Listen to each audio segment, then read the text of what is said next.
In the last video, I talked about how the three types of owners that the A's had in Oakland represented three different ways of doing business. First, you had Charlie Finley, the self-involved self-promoter who can't stop fighting with his own workforce. But since players had little to no recourse against a tyrannical owner back then, Finley was able to build a dynasty he then squandered because he didn't want to pay the team fairly. Once players could freely bargain for higher salaries, Finley sold the A's.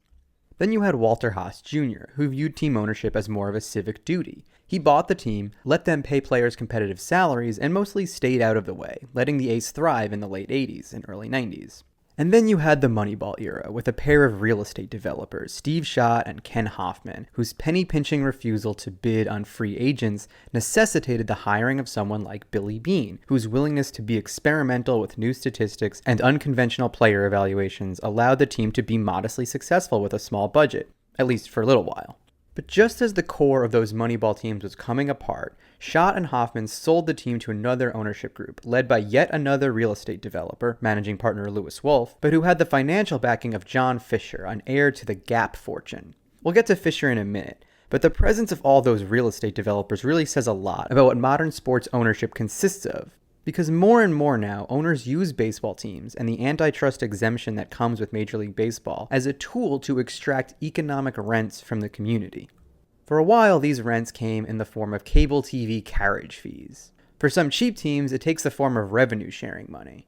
But increasingly, it comes in the form of real estate, where ownership of a team becomes a Trojan horse by which owners can get access to prime public land and often public funds with which to develop a neighborhood around a new stadium. Recently built baseball stadiums like Globe Life Field in Texas and Truist Park in Georgia have come as part of public-private developments that give the owners access to new housing or shopping centers in the surrounding areas. In New York, we see Steve Cohen right now using his ownership of the Mets as an inroad to possibly building a casino next door. And these are the ways that owners can cash in on their team regardless of the on-the-field success. And it was quite clear when Fisher and Wolff bought the A's that their plan was something similar.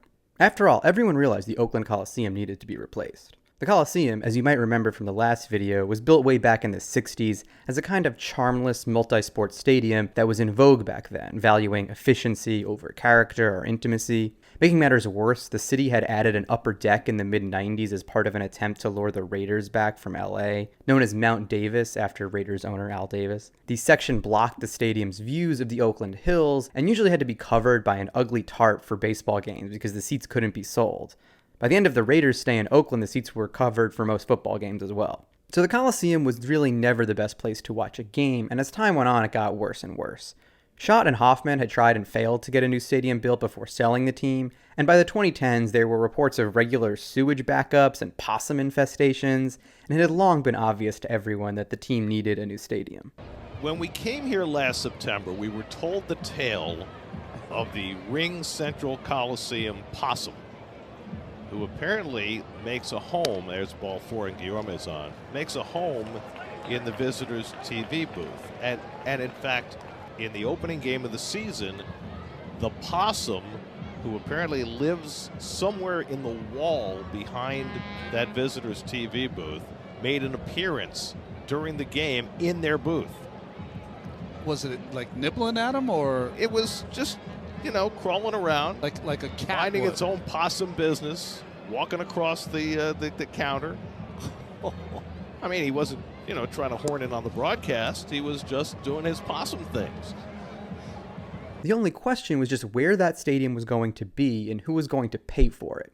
Louis Wolff, the new managing partner, owned a lot of property in San Jose, California, and seemed keen to relocate the A's to San Jose. The main problem, though, was that San Jose was technically part of the territorial rights of the other Bay Area team, the San Francisco Giants, meaning the Giants would have to give the A's permission to move there, which they weren't interested in doing. The fight dragged on for years, though, with multiple possible new stadiums being proposed in various different Bay Area locations, but it was never entirely clear which of these proposals were serious and which were bargaining chips for the A's owners. For example, the team spent years pursuing a venue in Fremont, which seemed like a ploy to a lot of people, since that was the Bay Area city that was closest to San Jose, but that wasn't technically in the Giants' territorial area. So a lot of people thought the A's were just threatening the Giants. Hey, if you don't let us move to San Jose, we're going to move as close as possible anyway, so you might as well negotiate with us and get something in return.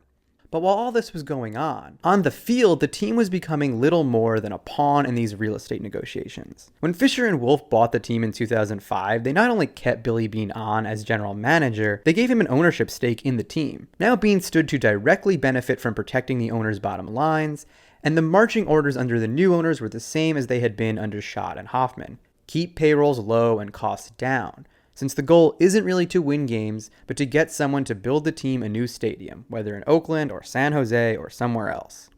But without any financial commitment from the owners, and with the Moneyball core aging into free agency, Billy Beane could not sustain the success of those early 2000s seasons. He certainly tried, though. Starting in 2005, right around the time the new owners came in, Beane began a period of prolific trade activity in the hopes of finding cheap, young, undervalued talent by which he could recapture the success Oakland had from 2000 to 2003. Before the 05 season, he traded Tim Hudson to Atlanta and Mark Mulder to St. Louis. The Hudson trade didn't really work out, but the Mulder trade returned 3 good players, led by Dan Herron, who had 3 good seasons in Oakland, before he too was traded after the 2007 season.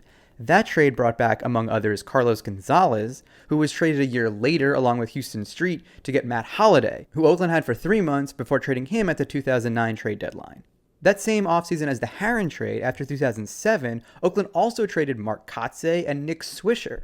Swisher was the prize of Billy Beane's 2002 draft, and he was heavily covered in Moneyball as a potential future star. And Swisher did have a pretty good pro career, but most of it was not for the Athletics. The Swisher trade brought back Gio Gonzalez, who could have formed the backbone of another great young rotation with Rich Harden and Joe Blanton, except that Blanton and Harden were both traded at the 2008 deadline. The Blanton trade didn't bring back much, but the A's got Josh Donaldson in the Harden trade, who had put together 2 really good seasons in Oakland before he too was traded to Toronto. Gio Gonzalez was traded to the Nationals after his first All-Star season in 2011. If all that sounds a little hard to keep track of, it is. But the point is that Billy Beane was wheeling and dealing. Like a house flipper trying to time the local market perfectly, he was trying to pick up talented players but then flip them before they reached free agency or even started getting paid in arbitration. And Beane was pretty good at finding good, undervalued players like Herron and Donaldson and the Gonzalezes. You can almost do a kind of 6 degrees of separation for any good baseball player from that era who was probably either traded to Oakland or traded for someone who was traded to Oakland at some point in his career. After all, the ideas in Moneyball were good at helping to identify good players. But with the new ownership group unwilling to sign free agents or even sign extensions for the good players being traded for, it was just impossible to build a consistently winning team once that Moneyball core was gone. They managed just 1 playoff appearance in the 8 seasons from 2004 to 2011, and they were without a winning record for the last 5 of those seasons. They managed 3 playoff appearances from 2012 to 2014, but once again they couldn't keep the core together for very long, trading Josh Donaldson and Sonny Gray and Yoenis Cespedes. After 3 straight last-place finishes, they had 2 more wildcard appearances in 2018 and 2019, before trading Matt Chapman and Matt Olson and Chris Bassett. In other words, when you look at the last 2 decades of Oakland A's baseball, you don't see the thing that Michael Lewis describes in Moneyball, a low payroll team that's consistently competitive through shrewd analytics. No, what you see is a team obstinately refusing to invest in the on-field product, but that every 6 years or so is briefly relevant because they've managed to stumble into enough talented young players at the same time. But don't get too comfortable with them because it's only a matter of time before they are traded also. And to be very clear, this is not the fate of all low payroll teams. The Guardians, the Twins, the Royals, the Rays, the Tigers, all of them have been far more successful than Oakland over the years because even their owners have some willingness to invest in the team.